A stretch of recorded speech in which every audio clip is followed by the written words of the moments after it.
Hello and welcome to TEDxStormont Fireside Chats. I am Professor Siobhan O'Neill. I work at Ulster University and I've recently been appointed as Northern Ireland's interim mental health champion. And joining me today for the conversation is Robin Swann, who is our Health Minister for Northern Ireland. So you're very welcome, Robin. And thanks so much for doing this. So what we wanted to talk about today, I think, really is our experience of the pandemic, really, and a wee bit about mental health and what we might want to do moving forward. And I know, like thinking back to March there when all of this came out, I really now suffered a lot from anxiety at the very, very start. There was all that uncertainty around when we were going to lock down and what this would mean for us. You know, when I remember watching you on the TV talk about the possibilities of this pandemic and what it might bring to Northern Ireland and the importance of following the guidelines, and it was just a really, really difficult time. So what was it like from your perspective as the person who was leading us through this at that time? And I suppose even going back that wee bit further than that, we got our executive up and running on the 11th of January. Up until that morning, as a party didn't even know if we were going into the executive. So at 11 o'clock in the morning, didn't know what was happening. By I think it was 2:30, 3 o'clock, I was the Health Minister for Northern Ireland. So, that was a big step at that stage. And then when COVID hit, and I think your phrase there, the uncertainty, and I think that was one of the biggest challenges, and it's still the challenge that we have with COVID, is we've never experienced this virus before. So we're still learning.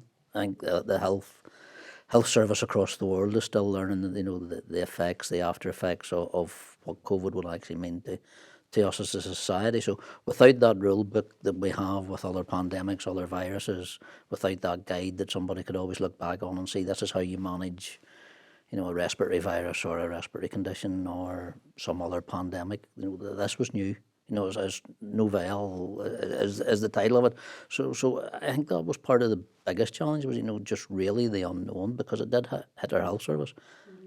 And when we were looking, the early days here in Northern Ireland, we were looking across, what you consider as Western Europe civilised, when you were looking at the scenes coming out of Italy, out of Spain, pressures in hospitals, the drive was on that wouldn't happen here. Mm-hmm. That was so frightening. The footage from Italy, particularly of the trucks, trying to cope with the number of deaths, that was horrendous. That was a really tough one. And then, as you say, so you were just plunged into this position in January, and by March you were charged with dealing with a pandemic, and everything had changed. Even the language we were using around, nobody knew what a respirator was, or PPE, all of these acronyms. So we were speaking a different language. We had a big challenge. And then, like for me personally, thinking about how was this going to affect me, so who did I know that was in that risk category? And I had pneumonia a couple of years before, so I was thinking, gosh, I mean, this could actually affect me and my family, and that was really tough. So, and at that time, I was a lecturer preparing lectures, but it was really hard to focus. That the stress and the pressure made it difficult for me to do my job. So it must have been even more difficult for you dealing with that, when you've a family yourself and then having this really important job to do. Yeah. Well, and I think that was, possibly coming the other way. We were able to focus. One of the things we did early in the health service in Northern Ireland, we've been criticised for it, was how quickly we actually stepped in and stepped down some of our services.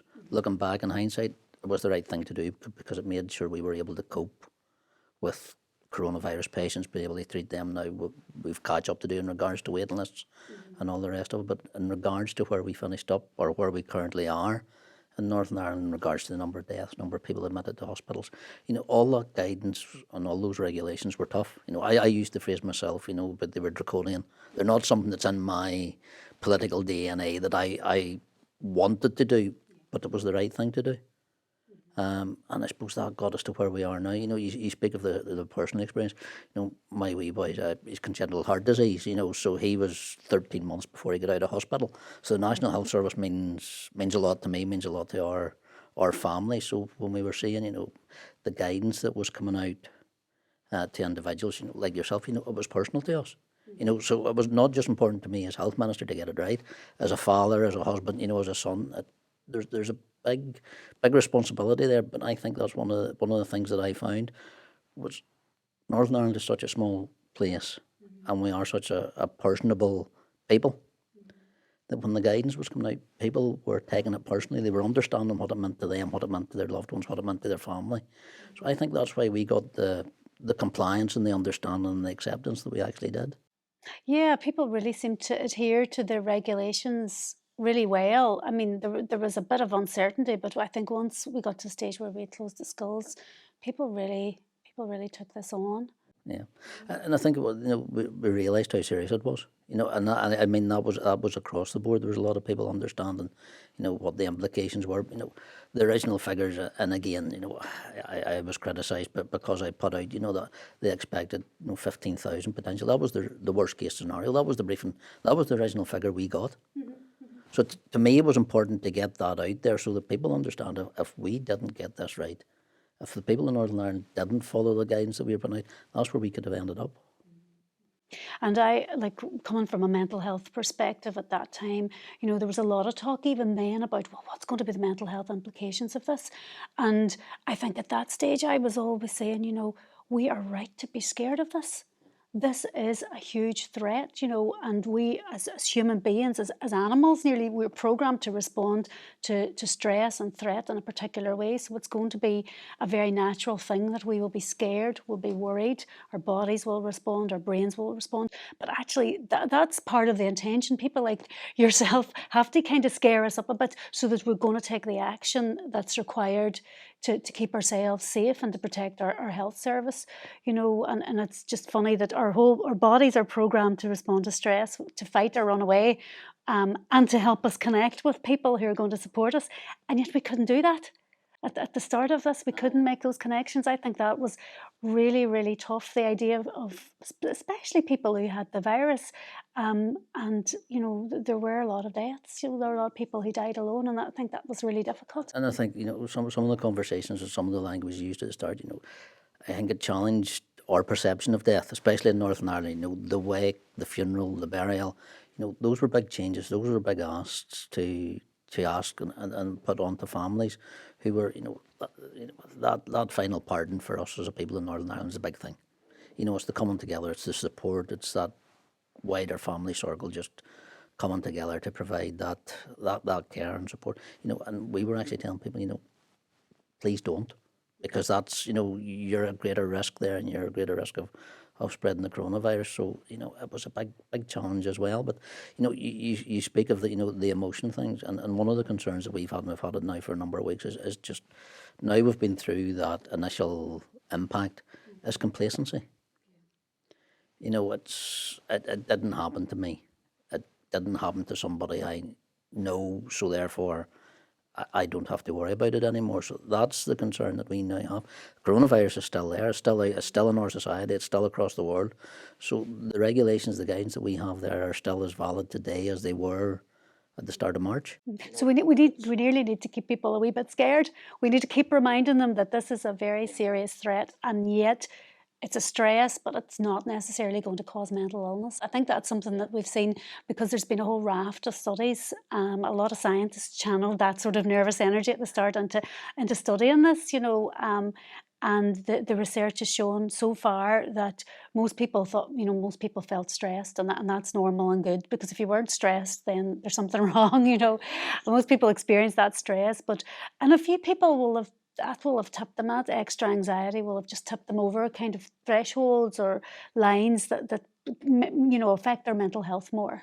Aye. Look, and that's the challenge. Some of the self-isolation, please. That group of people we were asking to shield as well. It's a consideration, and that's why we're asking people. We're pausing shielding at the end of this month, because we do have to allow people to come back out into society. We asked them to shield from the virus, not from society, not from the community. So there's no anxiety there. The Chief Medical Officer did a piece of work with our Patient Client Council, and some of the feedback we were getting from those, especially elderly people who were asked to shield, is that fear of now coming out into society. So there's an onus now on, I think, the rest of us. Those people stayed at home to protect themselves and to shield away from the virus for the past 3-4 months. So I think there's another responsibility in us as society to allow them the space and the support actually to come back out and engage. And I think the very visible measures that people are taking now, so when you go into a shop, the sanitizers, the, counting in and counting out and all, I think that's quite reassuring for us. And even wearing masks in public places, where there's other people in shops and things, I think that's a very visible sign. And it's like a nod to say we're looking out for you, we're doing this, it's a kindness nearly. And that hopefully will help, with all of those feelings of anxiety that people might have. And I mean, there's a very real concern about the reopening of schools, but then that, I suppose, needs to be weighed up against the problems that kids and young people have encountered during lockdown, and that's one of the things I've seen across my own kind of academic contacts, that concern about children. And 6 months is not a long period of time when you're like our age, like, but when you're that age, that this means a lot. Especially when actually in primary school age, you're missing out. These are critical periods of brain development, and we just don't know what the impact's going to be there. And I'm sure that's something you were concerned about too, Robin. It's also in regards, at that age, it's the social interaction as well. It's not as much about what they learn in the classroom. It's that interaction with friends, with family, as well. I say, we've two, with a 7-year-old and a 9-year-old. So, I can see it starting in them. Zoom calls with friends are now lasting longer, and in the background you hear, "I miss you." That's and it's hard. It's hard as a father to hear that, but it's also think, well, 2 months of summer holidays used to be something they look forward to, and you dreaded the end. I think there's children out there who are looking to get back to their friends. Especially those critical ages. The P7s who are used, closing off their primary school life to go into the big school, as we talk about. Aye, and these were things they'd looked forward to. Their rituals. Again, rituals are so important and they hold meaning, and that transition, and they'll not be able to do that. Same for our university students, graduate, and that's a really big deal. They've put so much work into it, and what have they got? This kind of online thing now, and it's not the same. And we hope they understand, but it's hard for them when they don't see people their age being as affected, I suppose. So it's more difficult. My 3-year-old, I would ask her what she dreams about, and it was always the play park, and even though we have a swing beside us like that, and but she wants to go to the play park. So it was great when I was able to take her there again. So yeah, you do worry about your family. But I mean, most of them will be fine. I had a really helpful meeting with the Education Authority to hear the programme that they're putting in place for Northern Ireland moving forward. And there is money for this, and it's all about trying to reconnect young people back, and just work out who's been most affected and help them, what we need to do to help. And that's a challenge. Like, And there'll be challenges for teachers as well. For children who haven't been in a school environment for 5-6 months. It's hard enough to get them settled down after the summer holidays. Never mind without that extended period as well. So I think there'll be challenges in the educational setting, but I think our teachers are a strong, resilient bunch as well, who are, I think, already planning how they're going to do it. So they've been doing it already. They've been doing garden side visits for kids that are, most affected, certainly in my area. And the teachers have been amazing, but there's still that sort of idea of the inequalities that exist there in education. And, kids that are maybe in big families with only a couple of devices trying to access online learning. Parents trying to, that was me at the start as well, trying to work and look after a child, really, really tough. And the data is showing us that as well. The research is showing that group of working parents with young children have really suffered the stress of this. It's not that they're all going to be mentally ill, but they're under pressure, and that pressure is felt like. No, well, it's it's a work-life balance where the whole lot came together at one point in time. It's not the working from home isn't the dream that everybody makes it sound as if it's going to be. There's challenges and stresses there, and especially in a family situation as well. My wife worked from home for 4 months as well. But with a 7-year-old and a 9-year-old in the background trying to do their homeworks or trying to do whatever they're doing as well. There's the additional points of challenge, I think, was the best way to put it. It's probably the benefit of good broadband. I didn't have that. Still don't have that. That's an ongoing complaint, Robin. So there's a lot of that about as well. It just shows you, though, the importance of things. I think we're valuing teachers in a way we haven't valued them before. We're really understanding that not just anybody can do this work. You know, that's a really important special job that they're doing. And of course, the healthcare workers. I mean, my goodness, we've seen the benefits of what a carer does, even the carers and care homes and going around people's houses. It's amazing. And I think it was one of those points, coming out of this, I think there's a new understanding of what our National Health Service is. There's a new acceptance of just how precious a commodity is and how limited a commodity is. And that's part of the challenge we're seeing in the department now, is how we get our services back up and running. Everybody has seen how well we've coped, but the pressures that's on our staff to maintain that high level of service, getting into our rebuilding process, I don't think is sustainable. It's not fair to ask them, So we've mental health supports in for our staff as well. So while they come out of, adrenaline that kept a lot of people going through this. And as we come back out now and try to get back to normal, the waiting list comes back, the pressures of admissions, beds, all the rest of that starts to become real again. So as Minister, I don't want us to lose the value that we've given our health service and our healthcare workers. I often said that, the domiciliary care workers or social care workers, they're the Cinderella service. They're the ones that we forgot about for so long.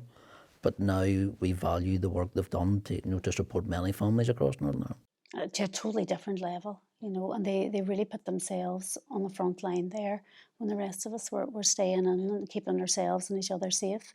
And one of the things I was really impressed with was the speed at which that strategy for healthcare workers who were maybe exposed to situations where they might be traumatised, that came out very quickly. So hopefully that's working all right. And, it's really not about providing widespread counselling, and the research shows us that you don't do that. That's not going to be helpful. But it's about working out which people need the help and giving them that timely trauma-focused support if that's what they need. If somebody had told any of us in December, we'd be looking at nurses with PTSD or PTSD, nobody would have taken them serious, nobody would have accepted that line of work. But now they will have, make sure it's our response to make sure they have the support mechanisms that they need. Aye, and I know the Department for Education are the same in terms of the children that are coming through now that have been affected. There's been a lot of work going on during lockdown that people don't know about. I think that's one of the problems maybe in Northern Ireland. We don't talk enough about the good stuff that's happening, particularly in mental health. The prevailing narrative is that the services aren't good enough and there's no help out there. But we've seen through this pandemic that there's just so much out there. And it's often about raising awareness of what's there and where you should go to get that help. And it's about access. It's making sure that people know where to go, and I think that's the challenge. Or if it's signposting, people know how to signpost them and where to signpost them to. So part of your own role, as under mental health champion, it's when we saw the pressures of COVID, and what challenges we're going to have. We were already challenged under our mental health provisions, so it's making sure that under COVID we have that. So in our mental health, the action plan, we adapted part of that to specifically deal with COVID. So, don't underestimate, I think, the responsibility or the expectation we're putting in you, because it's something, and I think it was something that really strengthened me, that even prior to COVID, our executive has really taken on the challenge of mental health.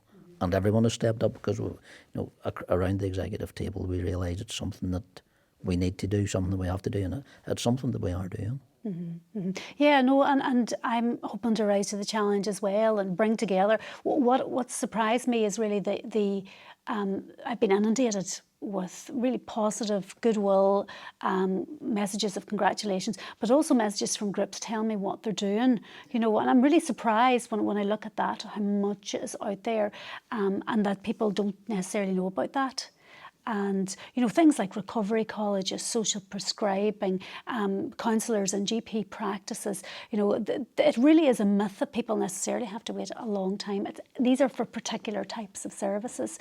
And there's so much that people can do in the meantime. And whilst we're trying to restructure things and get things in order, I mean, my vision is for a world leading service. And, this is about workforce planning. It's about training the right people at the right point in time and making sure we have a service that's really fit for purpose, but also having a population who know where to go and who actually start at a slightly earlier stage and think about managing their own mental health and their own responsibilities to ourselves and our children and our families.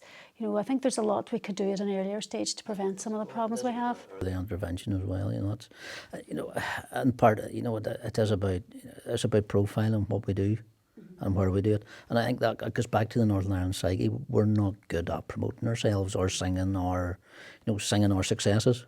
We don't do it. We're too reticent in pushing the stuff out. You know, so you're facing a mental health, you know, a worldwide or a world recognised. No, let's go there. Let's push ourselves to be that. But what is that? Well, I mean, we need to find out what that looks like, and then just do everything we can to move towards that.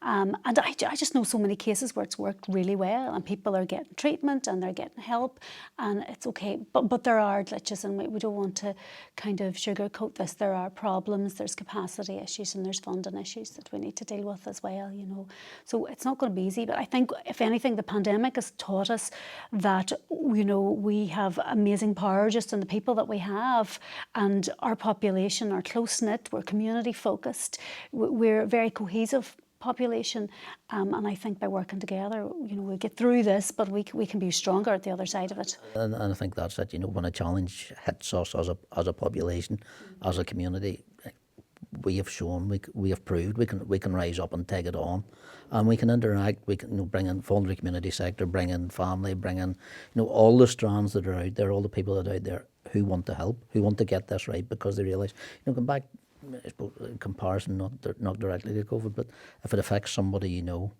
it's personal.